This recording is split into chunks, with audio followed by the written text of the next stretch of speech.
अस्सलामुअलैकुम सामीन, 13 ज़िलहिज्जा है, 13 ही जुलाई है। सोशल इंडिया न्यूज़ में आपका खैर मकदम है।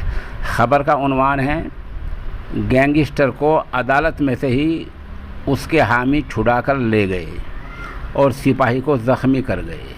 ख़बर थोड़ी तफसील से सुन लें। मामला आगरा का है।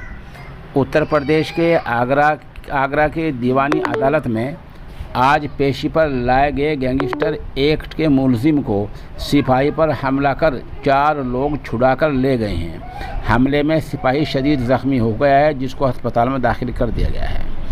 इस हादसे से दीवानी अदालत में खलबली मच गई है। इत्तला मिलने पर न्यू आगरा थाना पुलिस समेत फोर्स पहुंच गई है, मगर फरार मुलजिमों का अभी तक कोई सुराग नहीं मिला है।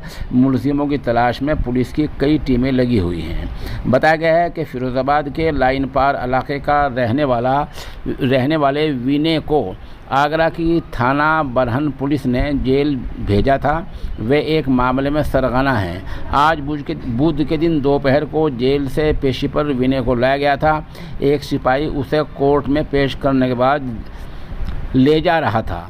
3-4 लोग आए। इनमें से एक ने सिपाही के सिर पर ईंट मार दी, जिससे वे ज़ख्मी हो गया। इसके बाद गैंगस्टर एक्ट के मुलजिम को छुड़ाकर फरार हो गए।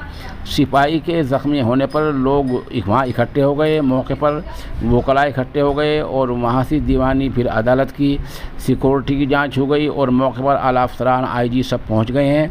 पूरे इलाके में खलबली मची हुई है और ख़बर बोले जाने तक मुलजिमों को कोई सुराग नहीं लगा है। बहरहाल इससे उत्तर प्रदेश की कानूनी हालत का सही पता चल रहा है कि अदालती इहाते भी महफूज नहीं रह गए हैं।